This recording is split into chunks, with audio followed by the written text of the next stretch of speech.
Hi, I'm Dr. Eric Lauber. I'll be your host for these Game of a Drug-Free Life, our parent-to-parent workshops. These shows are produced by the Marty Institute at IUP and sponsored by the Pennsylvania Commission on Crime and Delinquency. The first question we asked you when you launched this workshop is, which of these bands has a drug term in its name? Well, the answer is all of them. You've probably heard of Ecstasy, Dexy's Midnight Runners, and of course there's the Doobie Brothers. Well, let me start with a quick story. When I was a teenager, I was a member of the Columbia Record and Tape Club, and I got this album, of course. I got many of the Doobie Brothers albums. It's my favorite band growing up. And I went to college, and one day I happened to pull out this album, and I was going to play this song, and I said to somebody, "Boy, what a funny-looking cigarette." Well, one of my college classmates said, "You call that a cigarette?" And I go, "Yeah." And he goes, "No, that's a doobie." I go, "Doobie? What's that got to do with the name of the band?" He goes, no, that's a marijuana cigarette." I go, "Really?" I had no idea. I've been a fan of the band for years. That's how naive I was. I grew up in a small, fairly religious farm town, and there wasn't a lot of drugs where I was growing up.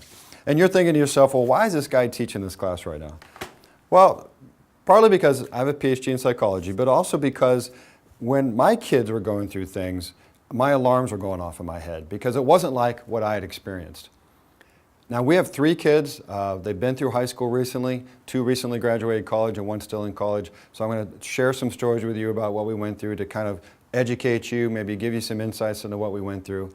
But the bottom line is that I was concerned, and we actually did some things to try to address what was a developing issue for us. So the second question we said is, how much stronger is today's marijuana versus the 1960s and 70s? I mean, when that picture was shot on the Doobie Brothers album, marijuana probably had about 1% THC in it. THC is the mood, mind-altering substance that's in marijuana. And guess what? You can see in the graph here, it's easily more than 10 times stronger today. It's just simply been bred into the marijuana. In fact, in some states like California, Washington, Colorado, you can actually get marijuana plants that have 30% THC levels in them. That's a lot stronger than what you and I might have experienced when we were young. Now, there's another ingredient called CBD. This is the ingredient that people have been touting for medical marijuana because it might have some anti-inflammatory properties, but the research is still out on all that. But what the research is showing that when people have the choice, they buy THC. They buy medical marijuana with high amounts of THC, which means they're getting high. So, let's talk about alcohol. What's the best explanation for why kids get drunker today than when you were young? Well, you probably chose something like it tastes better.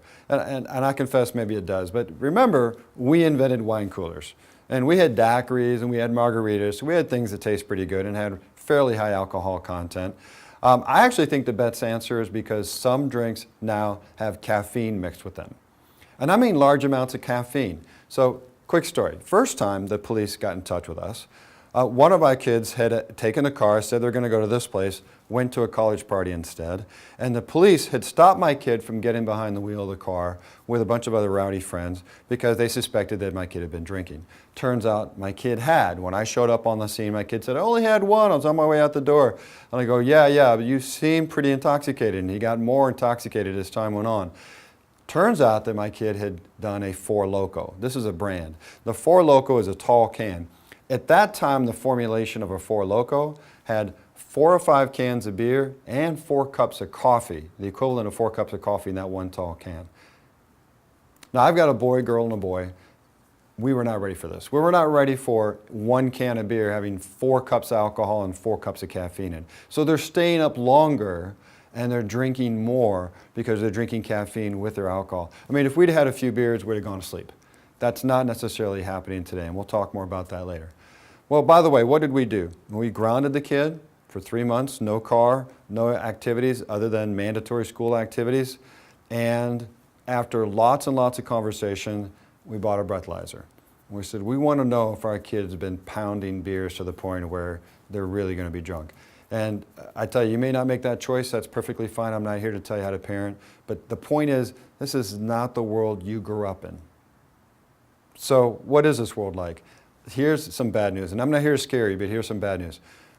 We asked you the question, which of these kills more people in our county? And our county is Indiana County, Pennsylvania. We're also relevant to Armstrong County. When you were growing up, it was probably car accidents. Now it's overdoses. And how bad is it?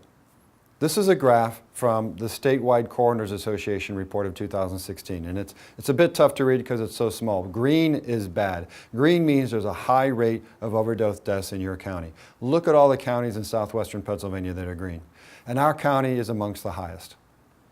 In fact, our region is the worst. This next graph shows kind of a condensed that southwestern Pennsylvania had a rapid rise in overdose deaths, 59% increase from 2015 to 16, and a similar increase from 16 to 17. So what is it that's causing all these overdose deaths? This next graph. This comes from overdosefreepa.org. It's a website you can go to and check out your county's statistics. It's fentanyl. The blue bar on there is fentanyl. And the green bar, by the way, is another version of fentanyl called acetylfentanyl. Now, these were drugs that were not circulating when you and I were kids. And by the way, there's just a much wider range of drugs out there than this. For example, we'll talk in a bit about prescription drugs that circulate amongst our children. My point is, it's not the world you grew up in. It will take a different approach to parenting than maybe what you experienced. So let's stop now, try a few more questions before we load up the next video.